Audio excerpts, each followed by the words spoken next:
Assalamualaikum. Kami dari kelompok 7 tema produksi, distribusi, dan konsumsi ingin membagikan pengalaman KKL terpadu kami demi menyelesaikan tugas UAS mata kuliah KKL terpadu.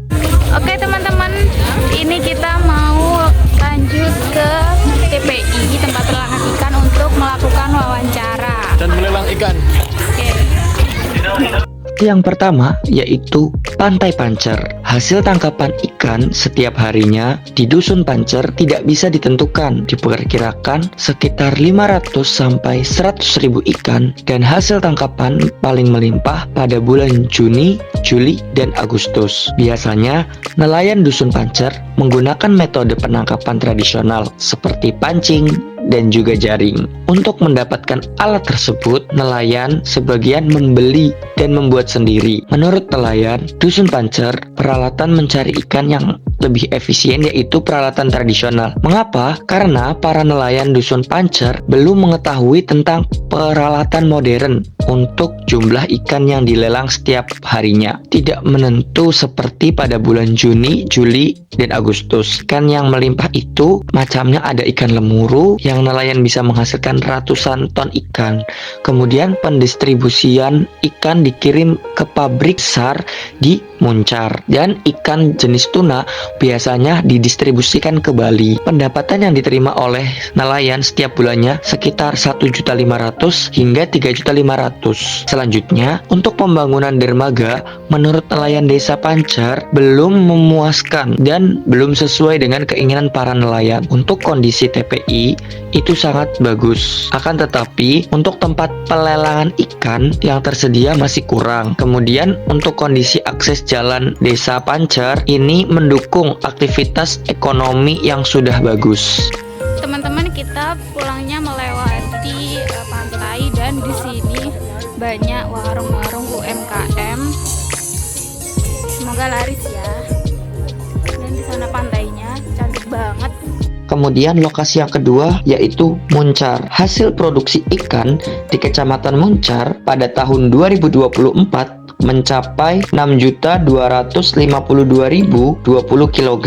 Untuk produksi yang paling banyak yaitu pada bulan Januari, Maret, dan Oktober. Selanjutnya, metode penangkapan ikan di Kecamatan Muncar yaitu menggunakan beberapa alat tangkap seperti pukat kantong, pukat cincin, jaring ikan, jaring angkat, pancing ulur, dan perangkap. Di daerah Muncar terdapat 171 kapal yang berlabuh di Pelabuhan Tanjung Wangi. Untuk pendistribusian ikan di Kecamatan Muncar ini langsung ditunjukkan ke industri pengolahan ikan dan konsumen di sekitar wilayah Muncar. Untuk tangkapan ikan lemuru sebagai bahan baku produksi ekspor, sedangkan hasil tangkapan ikan sebagai produksi olahan bernilai tambahan. Kemudian untuk PT Yala Samudra memproduksi berbagai olahan ikan seperti sarden, minyak ikan, dan tepung ikan. Untuk infrastruktur di daerah Muncar sudah mendukung pendistribusian ikan, serta seperti akses jalan, tempat produksi, dan pelelangan ikan memiliki fasilitas yang memadai. Lokasi yang ketiga yaitu Desa Adat Osing Kemiren. Nilai-nilai tradisional yang ada di Desa Kemiren ini tetap sama seperti dulu, mungkin dari segi fungsi yang berubah. Kegiatan budaya yang diadaptasi untuk menarik wisatawan yaitu budaya lokal seperti barong dan tari gandrung, juga kegiatan tradisi selamatan yang dilakukan tahunan. Meskipun barong dan gandrung sebenarnya ditampilkan pada acara-acara besar, akan tetapi untuk menarik wisatawan bisa ditampilkan kapan saja. Fasilitas yang tersedia di Desa Adat Kemiren yaitu aula yang sering digunakan untuk kunjungan wisata dalam melihat tampil kesenian yang ada di Desa Adat Kemiren. Welcome guys, kita sudah sampai di Desa Kemiren. Dan di sini ada dua tipe jenis rumah. Yang pertama rumah yang tradisional dan satunya yang sudah modern. Cekidot.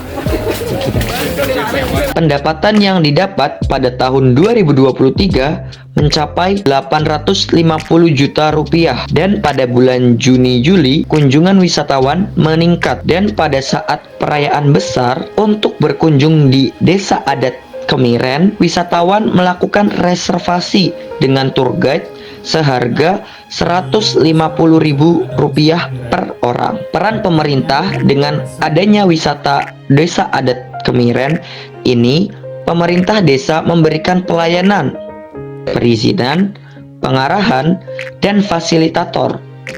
Selanjutnya, untuk pengelolaan wisata Desa Adat Kemiren ini dikelola oleh komunitas Pok Darwis. Kemudian yang melakukan edukasi kepada wisatawan yaitu komunitas Pok Darwis dan ketua adat setempat. Yang keempat yaitu Desa Kebangsaan Wonorejo, Kabupaten Situbondo.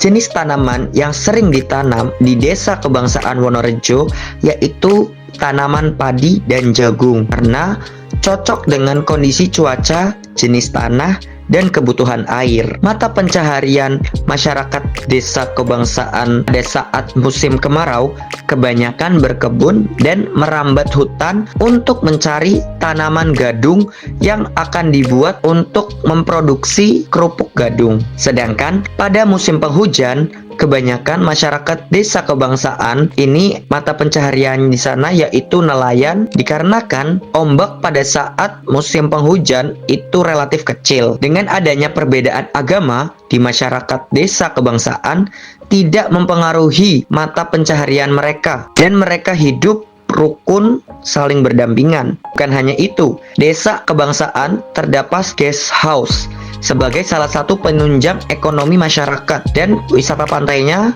sebagai daya tarik tersendiri bagi wisatawan yang menambah penghasilan masyarakat. Halo, hari ini kita ada di Jabung. Let's go.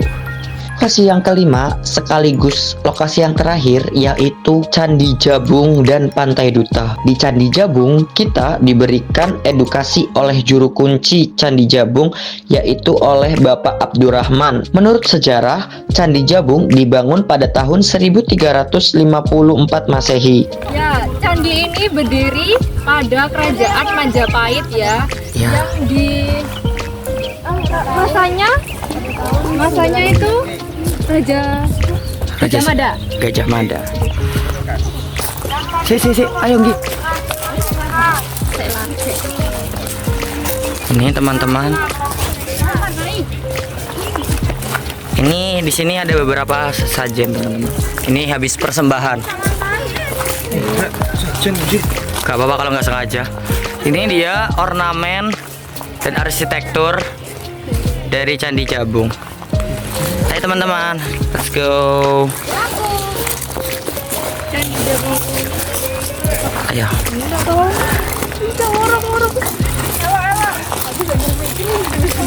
Oke, tinggi dari candi ini yaitu 16,20 meter. Ya. Dan memiliki lebar dari utara ke selatan itu sepanjang 9,8 meter.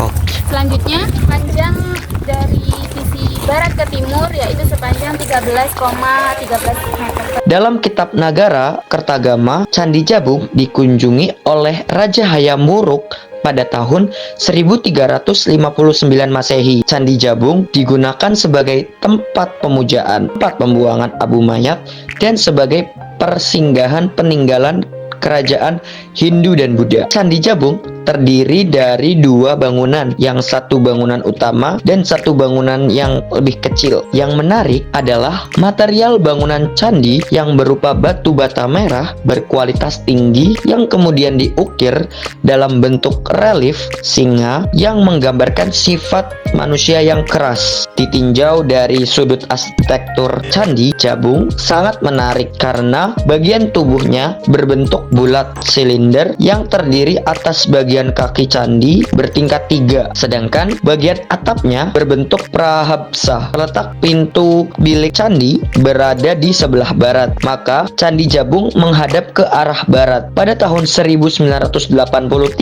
sudah terdapat perubahan atau renovasi candi dikarenakan pada saat itu bangunan candi akan mulai roboh. Pantai Duta. Pantai Duta merupakan wisata pantai yang terletak di Desa Randutatah, Kecamatan Paiton, Kabupaten Probolinggo, Provinsi Jawa Timur, Indonesia. Keistimewaan Pantai Duta ialah kerap muncul kawanan hiu paus yang berukuran sekitar 5-8 meter. Untuk tiket masuk Pantai Duta itu 10.000 per orang. Dengan adanya wisata Pantai Duta tersebut meningkatkan penghasilan ekonomi masyarakat sekitar dengan pendapatan pada tahun 2017 mencapai 100 juta rupiah.